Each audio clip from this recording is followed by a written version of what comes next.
Well, hi there, and welcome to Tackett's House of Horsepower. We're the Tacketts. I'm Steve. I'm Sarah. And thank you for joining us. It looks like we got all the parts to finish the chassis.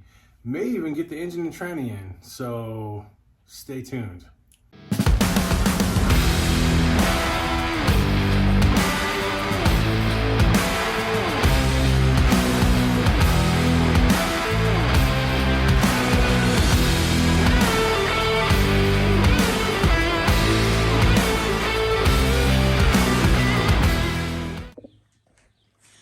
Here's what I'm talking about.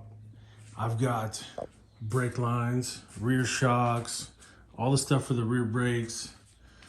Looks like we got all the parts for the front suspension, steering, the rest of the brake lines, everything that's gonna go under the engine. I wanna install that obviously first.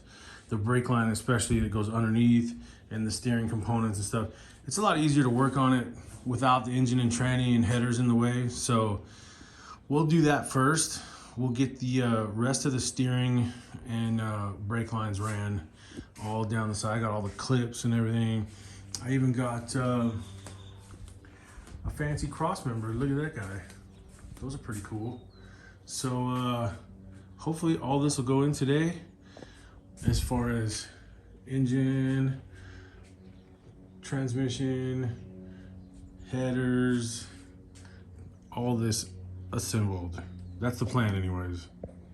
So running these brake lines, as you can see, when you buy these things, they're close, but they're not perfect. You got to do a little tweaking and kind of flex them and bend them and get them into shape. And then, but as you can see, this is a whole lot easier to do without the engine in the way. So that's why I'm doing it all now. But yeah, get in there.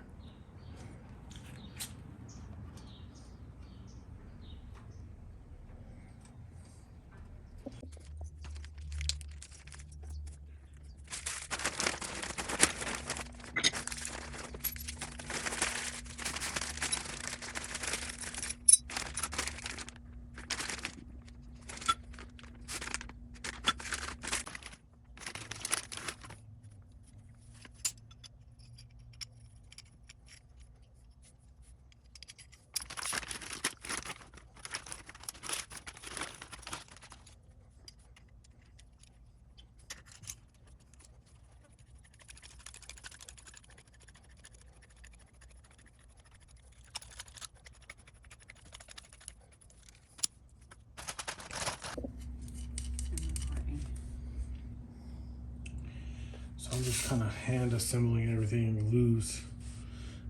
So then I can just set it up here and put the bolts in it. But in and outer tie rod ends, center link, idler arm, pitman arm was already done. So that's about it. Just screwing the Zerk fittings in and fitting everything just loosely right now.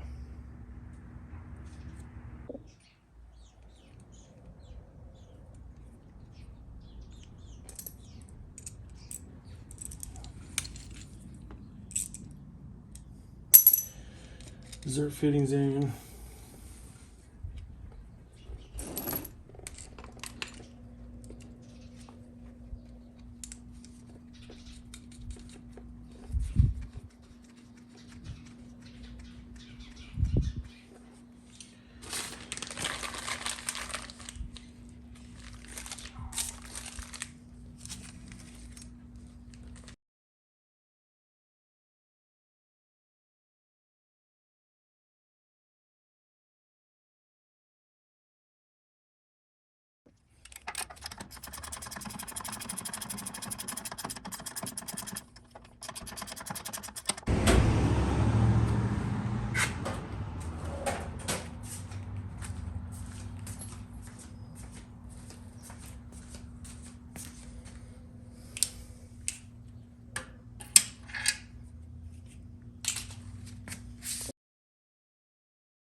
The way I do these castle nuts is I just go kind of as tight as possible and then kind of just go to the next hole for your cotter pin. And this one over here.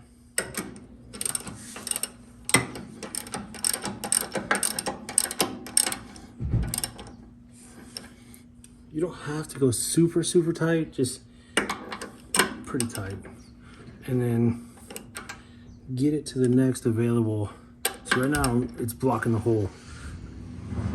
So I'm gonna go right about a little bit more.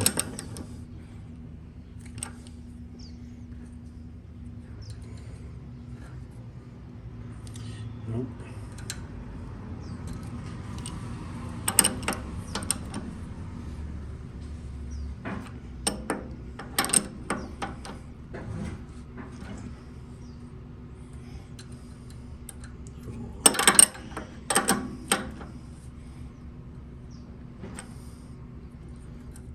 There you go. Ta-da!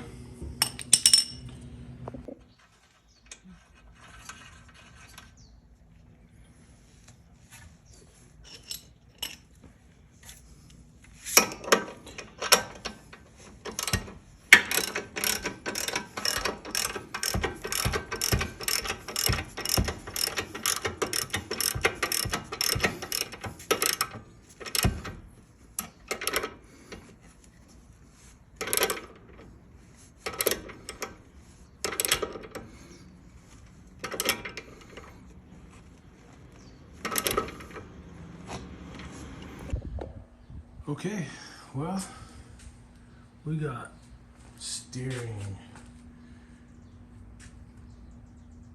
We got all the steering installed. We got all the front brake lines installed.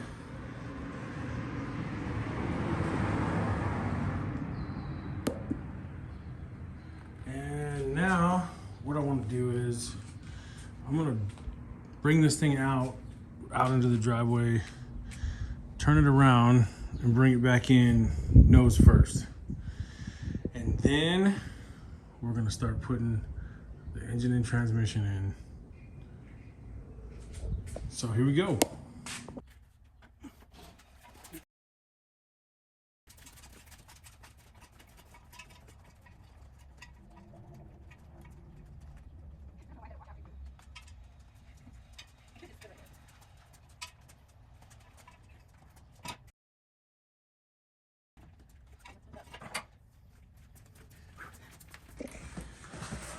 I flipped the, I'm out of breath.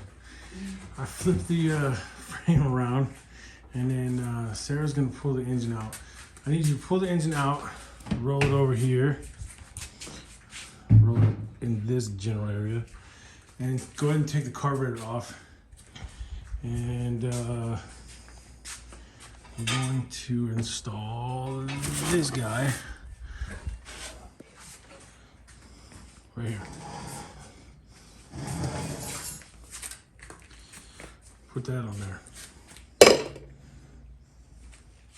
Okay? Okay.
Guys on.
Sarah goes, that was way easy.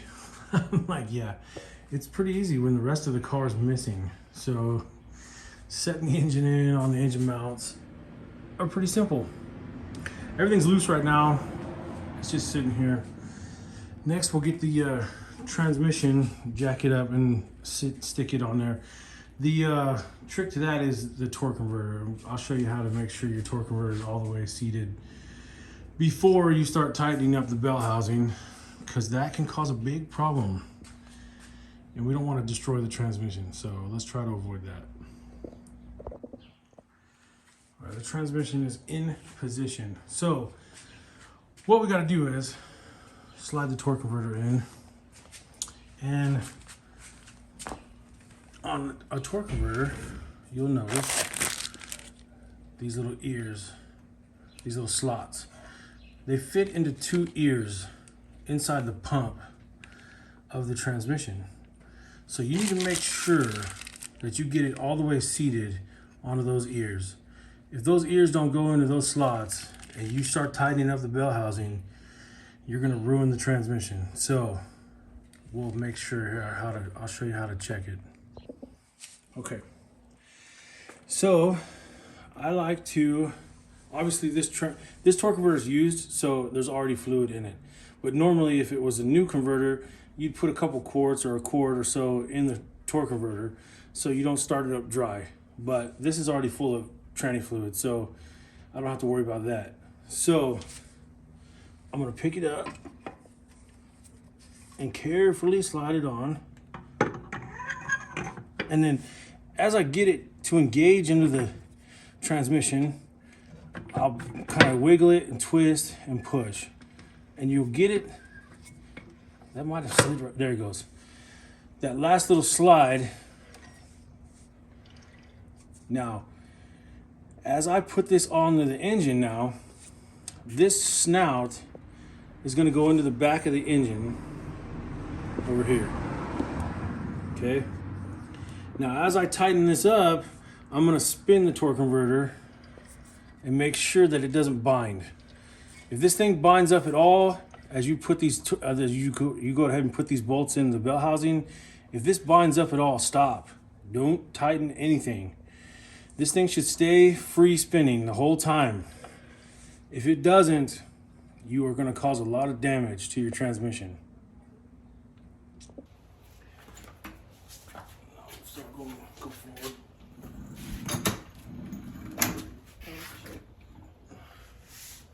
All right, jack it up.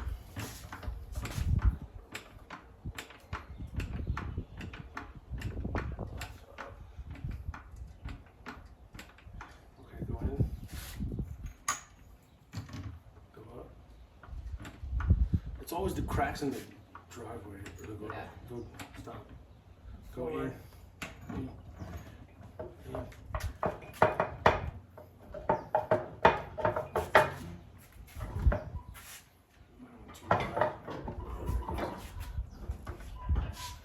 Okay, so as I get it onto the pegs of the engine block, I'll reach under here and spin that torque converter. And I'll keep spinning that.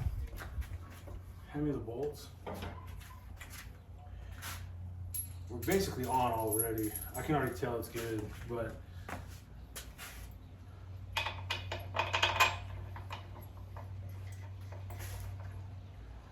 okay, and the ratchet.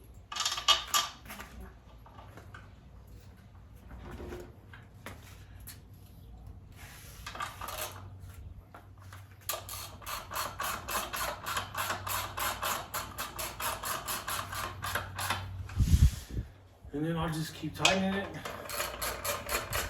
spinning it.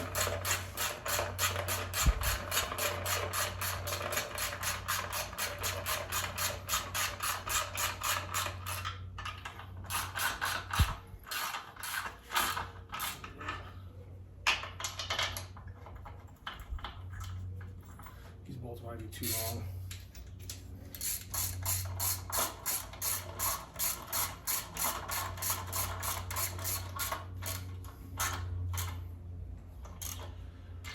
And that's it. Once you get all these tight, and you just double check that torque converter, and it's spinning free. So that's it. Transmission is in.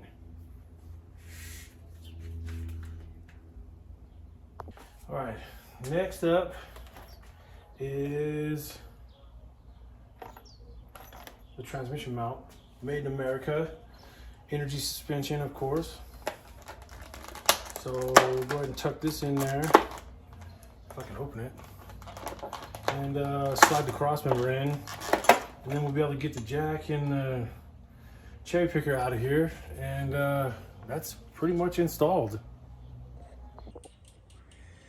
Okay, we pushed it back up here, and we're gonna put the carburetor back on, air filter back on, headers, spark plug wires. I don't know. We'll just keep going until we run out of daylight or boxes to open, whichever comes first. Daylight will definitely run out first. Maybe. All right, well, I got one side in, and that was shockingly easy. It dropped right in. I just had to take the starter off, and it dropped in from the top. Take the dipstick tube out, and it literally just fell right in. And it looks like there's a big enough gap across the back here. I think my spark plug wires that I made for the fender ball headers on the Nova, I think these might fit. So I might even be in luck there with my spark plug wires. So, and they look pretty good too.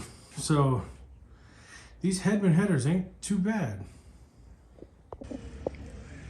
All right, so here's my review of Hedman Hedders 66101. Well, the passenger side dropped right in. Just took the starter off and it slid right in. Obviously took the spark plugs, starter, and dipstick, I should say. Took those three things out. I was able to drop that in, no problem. Now, the driver's side. Okay, I'm guessing it's meant to come up from the underneath, and it would have been fine, except for I've got an aftermarket oil pan, and I don't know if you can see it. If you can see the oil pan down there, the aftermarket oil pan flares out on the sides, so it's wide. It's really wide. So I wasn't able to get the header angled enough to get it in. So I had to take the engine mounts loose, lift the engine back up, drop the header in from the top. So that was kind of a pain. Next problem was getting all the bolts in. This bolt right there was really difficult. I mean really difficult to get that bolt in. Then the next problem is this spark plug. If you take a look at this spark plug, let me get this wire out of the way. Okay, that's an Excel spark plug. That's one of those shorty header plugs. It's touching. It's literally touching the header right now. So even with a shorty Excel spark plug in it, you can't get a socket on it. You can't tighten it. You can't. I even had to take this electrode off to even get it in, to get it threaded in by hand. So I don't know what I'm gonna do. I'm gonna have to do some massaging, I think, on this header with a large 5-pound sledgehammer, I guess, because that's not gonna work. So that being said, they look pretty. I mean, they look nice, you know. But that's my review of those Hedman Hedders. I don't know. They were the most inexpensive inch and three quarter ceramic coated headers I could find, and you know, whatever. I hope I don't have to pull that header off on the side of the road or anything, because that's going to be a problem. And I'm going to have to beat the you know what out of that header tube right there. So that's going to be that. So I don't know, whatever. Anyways, the engine is in, headers are in, transmission is in, my fancy cross member is in. You can see where those little cutouts are great for running your exhaust pipes. It's gonna tuck up real nice. So that's pretty cool. See what I mean? Your exhaust is gonna run right through there. That'd be nice. Anyway, it looks pretty good. A few more little things, like some more plumbing. I gotta run the brake line to the back. I can do transmission lines. I can do power steering lines. Other than that, it's basically in. I'm just waiting on a rear end, because that's it. And then it's gonna be a complete chassis, I guess you could say. So anyways, it's looking pretty good. I'm pretty happy with it. Well, I think that's it for today. I think we did enough damage. We got it in. Everything's pretty much tidied up. There's a couple little things I can do tomorrow, plumbing wise, but other than that, I'm pretty much at a standstill until I get the rear end back. It's over at AZ Differential Specialist, so maybe this week, hopefully, I don't know, next week, I don't know. But as soon as we get that back, put the rear end in, it'll be sitting on all 4 tires, and that's about it as far as the chassis is concerned. So we'll be moving on to the body and electrical and dash and interior, and yeah, it's still a lot to do before September. So we really appreciate you watching, and Make sure you like, subscribe, comment, let us know how we're doing. we'd really appreciate that. Thank you, and we'll see you out there.